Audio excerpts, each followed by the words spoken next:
Hello, my name's Greg Egan, and today I want to talk about the topic of dating after divorce.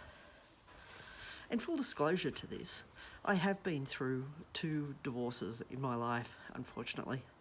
But through that, I actually have learnt a lot of lessons. Whether they're, and some are not been the best lessons in the world, but others I have learnt a lot from. So, in through that, and also sharing some knowledge I've learned along the way professionally, I'd just like to sort of share my thoughts on dating after divorce. And if you have any comments on this video, or you like this video, please hit like at the end of the video. Alright, to start, the first thing I'd like to talk about is that I did do a previous video on self-love or love first. I'd encourage you to watch that because it is a very good video to get you thinking about what's important to you.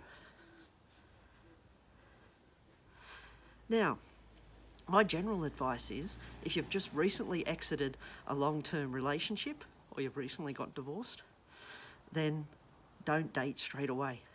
Take some time to actually work through what you really want in life. And here's some hints and tips around how to do that. And the reason why I say don't rush into things is that you have to think about a few key points first. And one is you don't want to make the same mistakes you did in the last relationships or the relationship you just left. And two, because you want to have time to actually reflect on what actually went wrong, what went right. Because you don't want to, and the other thing is you don't want to jump into another relationship just to fill that gap of being alone. And a lot of us fall into that category. We're so used to being in a relationship that actually being alone can be a scary thing. So what do? We go out date straight away and we jump straight into another relationship and often make the same mistakes again.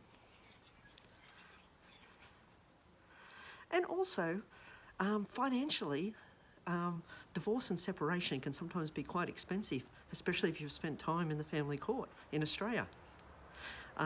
So you want to take time to get your finances in order, to set yourself up physically again. That's a big first step. And you need to take time to reflect on your life. And I'll discuss that in a bit more detail as we go. And you do want to look at your dreams, goals, what are they, aspirations. You really want to sit down and start to reflect on all this and develop a profile on what you need to be happy. And also when you do need a relationship, what sort of person you want in your life. The first thing I would start with is starting to take a step back and reflect upon what was good and bad about the relationship that you're actually in for this period of time. And also what led up to the breakup. Like what was your fault, what was the other person's fault? Reflect through these issues because it's very important to do this. For example, some of the issues that could have led to the breakup could have been things like there was generally poor communication in the relationship. There was a lot of arguments in the relationship. You weren't too good at conflict resolution. There was infidelity in the relationship. There was domestic violence in the relationship. There was addiction, drug and alcohol issues. The relationship was generally toxic for both of you. There was financial issues. There was differences in cultural and religious beliefs that led to conflict, difficulties within family, conflicts. You had different goals, dreams, etc. And then think about how you both contributed to this breakup, how you contributed to the breakup and how your partner contributed to the breakup. Reflect on both critically because you need to be able to see a situation from 360 degrees. And this is a chance after the breakup for you to take that time to learn about yourself, to grow inside, to learn about some of your good qualities, some of your poor qualities, some of your areas for development. Start to work on these things after breakup. Self-growth. Also, you start to think about, through that self-growth, you start to think about the type of person you want in your life. So you may start to develop a dating profile. okay, this is the sort of person I want. They want to have this sort of job, they want to be earning this sort of income, or they want to have these sorts of personality traits. They want to be be a central person, a passionate person, an empathic, caring, soft person, a person that doesn't like to argue, a person that loves to travel, whatever the traits are that you're seeking within that person. Maybe you want to date, you're happy to date people with kids, maybe you're not. If you've got kids yourself, you've got to think about, I'm going to be bringing a third party, I'm going to be bringing another party into this relationship, so I've got to think about, can that partner handle being a step-parent? And can I handle being a step-parent? Both ways. So you've got to think about these sorts of things. Also, the next thing is that we need time to grieve the loss of the relationship. We need time to actually think about, to heal ourselves inside. We need this time for self-reflection. We need this time for healing. Sometimes it involves a spiritual journey, a personal journey, discussing with our friends, family. Sometimes it's actually getting professional help. Like, yes, in my last relationship, it was quite toxic for me. And after I left the relationship, I had to get counselling. And I found that extremely beneficial. I got to work through some of my personal issues. I got to look at all the, everything from a full 360-degree angle. I had to learn about what I had to change within myself as well, and also what I did not want in a relationship moving forward. And counselling really helped with that. And it helped me work through who I was, what I wanted, my own self-identity. Also through grief and loss, it could be around that you had that regular contact with your children. Now you don't. You got to somehow look at this new world, what it's looking like. Whether you have the children the majority of the time or you only have them part-time, what's your new life look like? Take time to reorganise things. And you have financial losses as well. You may have had this comfortable financial life, then all of a sudden you're sitting in this one-bedroom unit in the middle of somewhere. You've got to figure out, get yourself established again. Your career, your finances, your savings, clear any debts. Start to work on these things first before you run straight into another relationship, because you don't want to carry problems with you. That's a big thing. And you don't want to bring a lot of emotional baggage with you into a new relationship, because that could cause problems.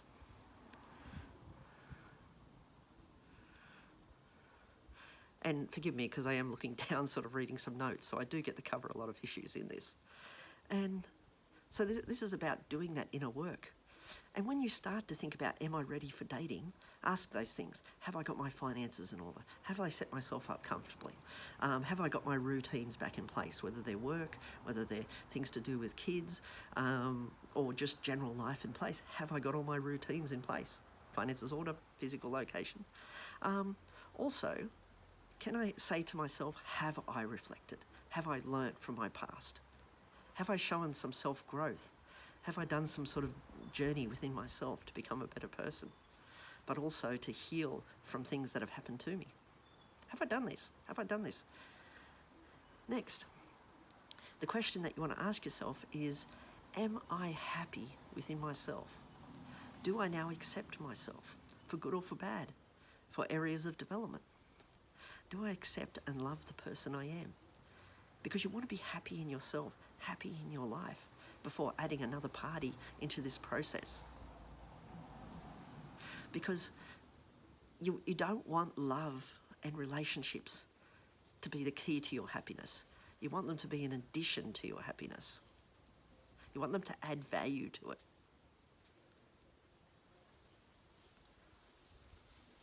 And also think about, have you actually thought through, what are my needs? Whether they're financial, whether they're emotional, whether they're sexual, whether they're just physical generally, about what you have in your life around you. Have you really thought about your needs? Employment, jobs, study, education, all these sorts of things. And have you then asked that question, have I worked through the type of qualities I want in a partner moving forward? And also, what are the red flags for me? Reflect on this, because there'll be things that you don't want in a future relationship. So you want to think about, what are red flags? And if I see any of these red flags, then I know to back off and end the relationship, because I don't want to go down that same path I did before. And if it is a long drawn out divorce matter that goes into the family court, got a lot of financial arguing going on, do you really want to bring another party into that dispute? Because the moment you bring other parties into it, it can cause extra problems, especially if you're going through a court process. So take time to think about that before you enter a relationship. And the next is learning to value yourself, learning to love yourself, as I said in the previous video. And I won't go too much into that because that other video talks a little bit about that too. Because you need to love the person you are inside. And I'm just reinforcing that because you do. You need to be happy inside before you bring other people into your life. Also, set up some healthy boundaries. It's okay to have boundaries, like limits that you're willing to accept, things you're willing to accept, things you're not willing to accept. It's okay to have healthy boundaries in your life. Think about what are they? It could be like, I just don't want a drinker in my life. Or it could be, I don't want anyone with anger issues, anyone with addiction issues. I may not want someone with kids. Yes, I'm happy to have someone with kids. What are your boundaries? What are your limitations? Think about these things. And when you are starting to date, be honest about your expectations. Like, what are your expectations? You're after casual dating, you're only after short term, you're wanting something long term and serious, you're just wanting friends, social networks. What are your expectations when you start entering the dating scene? Because this will help you lay out some of those healthy boundaries. And if it starts to get a bit serious and you feel that you're starting to get comfortable with this person, feel free to talk about your fears. Feel free to talk about your triggers once you do get into that mood of comfort. And also discuss openly deal breakers. And I admit I didn't do these deal breakers in my last relationship, and that caused me an enormous amount of trauma and stress. I should have had healthy boundaries in place. I should have said, no, these are deal breakers. And if you don't agree to these, then the relationship's over. I didn't do that in the last one, and I should have. So I encourage you, have clear, healthy boundaries in place. List out what are deal breakers when it comes to entering a new relationship. Because you don't want to spend 20 years or 10 years or whatever it is with a person where you've broken all your ethics, all your beliefs, all what you need in life. You don't want to keep sacrificing things for someone else. You want someone to come in at an equal part to say, okay, I accept you who you are. And to be able to be with someone where you can negotiate. These are my needs, these are your needs. Now let's see how they can both mesh together. These are my goals, these are your dreams. Let's see how they can let's see how they can mix together, I mean. That's the term I'm using. And because you want to decide, is this relationship worthwhile continuing with? You don't want to waste your energy. You want to be clear on what you want from life. You want to be clear from what you want in a relationship. You don't want to waste time. You want to go, okay, do they tick my boxes? It's okay to have a list of what is essential to you before you enter a serious relationship. I encourage that because that'll help you decide whether this person is actually right for you when you start dating. So think about those things before you start dating. And when you start to date, take your time. Get to know the person. Get to know all their hopes, their dreams, what are their interests, what do you have in common. Just see whether you have like a natural connection with each other, whether you can communicate with each other freely. Think about these things because it's important when deciding about, am I going to stay in a relationship with this person? Do I want to continue with dating this person? Just be patient. Take your time. Don't be in a rush.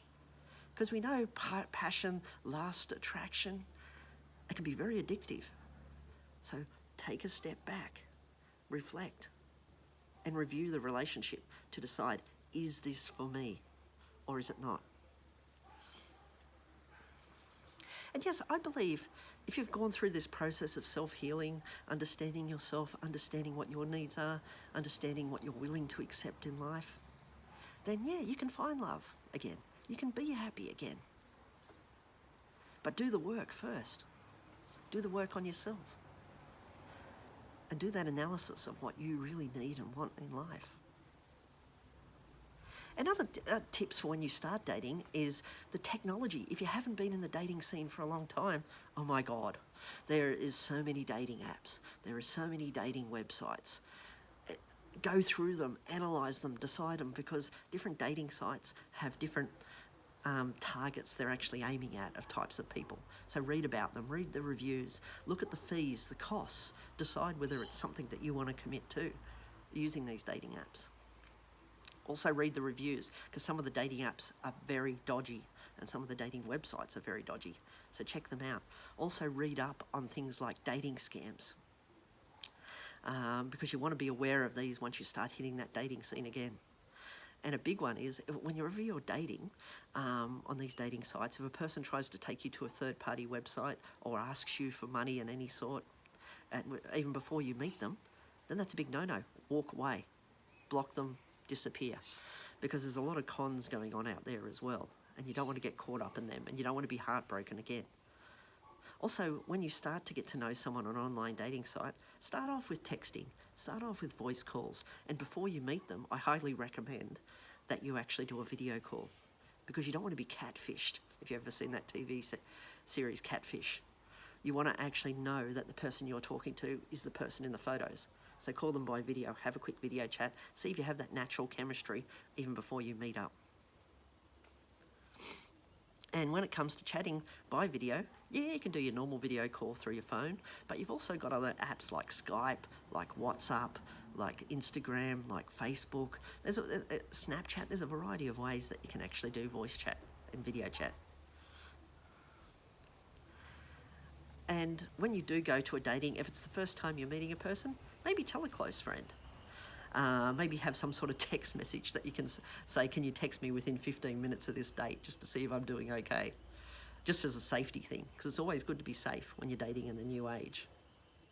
And yes, there is unfortunately things like drink spiking that goes on out there, and you do have to be careful. You do have to look after yourself, after your personal safety and after your physical health. And so that's just some initial tips on dating after divorce and things to think about even before you start dating. So please leave your comments below, and if there's anything extra you would like to add on the do's and don'ts of dating after divorce, then add them in comments, or even hit like, or if you want to continue to hear videos that I'm going to be producing, then hit subscribe so you can know when I produce something new. Okay, thank you. And have a beautiful day. And take it easy, guys, after divorce. Have some fun. Enjoy yourself in life. Get to know the real you. And go out there and explore the world. And along the way, if you find love, it's a bonus. Thank you.